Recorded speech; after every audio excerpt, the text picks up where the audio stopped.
Hello everyone, मैं हूं advocate Tulsiram Singh और आप देख रहे हैं मेरा यूट्यूब चैनल। तो कैसे हैं आप? आशा करता हूं अच्छे होंगे। इस समय मैं अपने घर पे हूं और जैसा कि आप लोगों के समक्ष मैं एक ऐसा क्या नाम है, केस लाया हूँ, ऐसा मैटर लाया हूँ जिसे आप लोग जानकर हैरान हो जाएंगे और परेशान हो जाएंगे कि ये आखिर कैसा पॉसिबल है।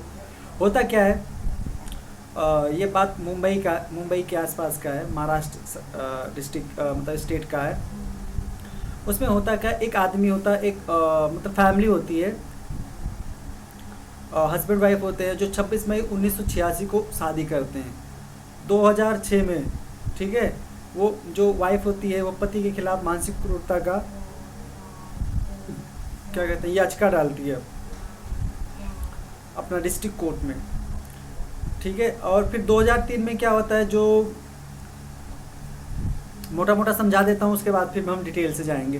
2003 को क्या होता है, जो पत्नी होती है, भी औरत होती है, महिला होती है, वो अपना वैवाहिक घर छोड़ के चली जाती है। 17 दिसंबर 2007 को तलाक आ चुकी क्या कहते हैं, पति जो मानसिक क्रूरता का शिकार होता है पति, वो क्या करता है, क्या क्या करता है, वो 17 दिसंबर 2017 को तलाक की डिग्री मतलब कि तलाक, उससे पहले तलाक की अर्जी लगाता है क्योंकि बहुत ज़्यादा परेशान करती। जब वो वैवाहिक घर 2003 में क्या हो छोड़ के चली जाती है, ठीक है, उसके बाद इसके बाद भी वो 3 साल वेट करता है, 2004 साल वेट करता है, 2017 2 साल वेट करता है। उसके बाद वो तलाक की तकरीबन 6 महीना पहले 2007 के 6 महीने 7 महीने 8 महीने पहले तलाक के लिए अर्जी लगाता है और फाइनली उनको 2007 में तलाक मिल जाता है।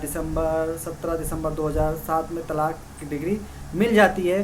2008 में तलाक आदेश को रद्द करने के लिए जो महिला होती है वो डिस्ट्रिक्ट कोर्ट में केस डालती है और क्या कहते हैं, फिर जो डिस्ट्रिक्ट कोर्ट होता है उसके केस को रद्द कर देता है। वो ये कहते हुए डालती है कि मतलब मुझे नहीं पता था, कानून का ज्ञान नहीं था, मुझे कानून के बारे में जानकारी नहीं थी, इसलिए क्या नाम है, मैं क्या कहते हैं कोर्ट के सम्मन पे आने के बाद में मैं वहाँ पे पहुँच नहीं पाए। अब मैं बताता हूँ आपको होता क्या है।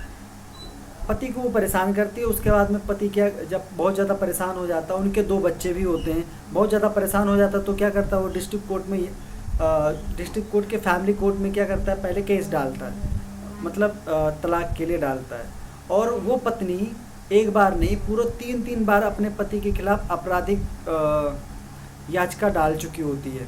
और वो कहती है, अब जो 3 बार क्या कहते हैं किसी के खिलाफ अगेंस्ट केस डालेगा, वो भी आपराधिक केस डालेगा, तो ऐसा तो हो ही नहीं सकता कि उसको कानून का नॉलेज नहीं था या उसे किसी ने मिसगाइड किया था, कहीं सवाल नहीं उठता। ऐसा हाई कोर्ट कहता है कि देखिए, ऐसा जो 3 बार अपने पति के ऊपर मानसिक क्रूरता का जो मतलब क्या कहते हैं डालता है, उसमें क्या होता है, वो ये नहीं कह सकता, वो लास्ट में यही बचाव के लिए कहती है।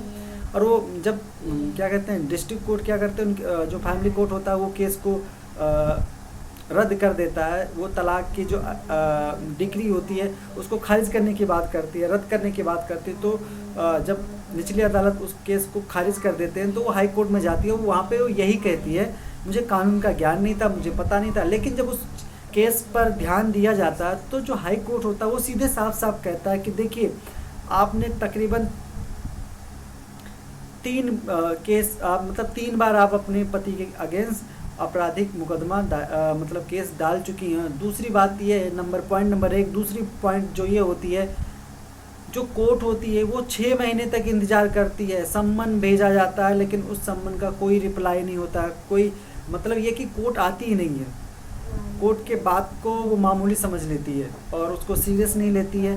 तो कहने का मतलब ये जो फैमिली कोर्ट मतलब क्या कहते हैं, इतना ज़्यादा क्या कहते हैं केस, तो मतलब क्या कहते हैं नोटिस भी जो देती है उसका जवाब नहीं देना और उसके बाद में वहाँ पे कोर्ट में उपस्थित भी ना होना। तो कहीं ना कहीं ये होता है, इससे ये पता चलता है कि जो महिला होती है वो कोर्ट के समय को बर्बाद करती है और जो कोर्ट के आदेश होते हैं उसका पालन नहीं करती है और कहीं ना कहीं जो सम्मन जाते हैं, नोटिस जाते हैं, उसको नज़रअंदाज करती है।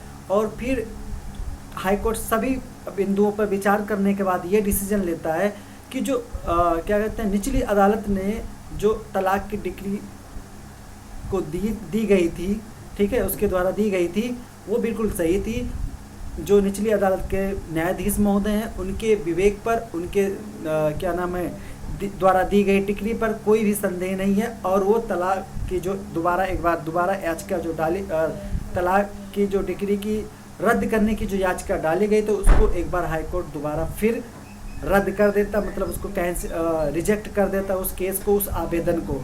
तो इससे हमें ये सीख मिलती है कि जब भी कोर्ट हमें बुलाए तो हमें जाना चाहिए और जो भी वहाँ पे प्रावधान है उसके मतलब जो भी आदेश है उस सबका पालन करना चाहिए। क्योंकि देखिए जो न्यायपालिका है वो उसको इसीलिए इतना शक्तिशाली बनाया गया ताकि कोई भी हर किसी भी वर्ग के लोगों को न्याय मिल सके। तो कैसी लगी ये वीडियो आप कमेंट बॉक्स में कमेंट जरूर करना। फिर मिलूंगा एक नई वीडियो के साथ, तब तक के लिए जय हिंद।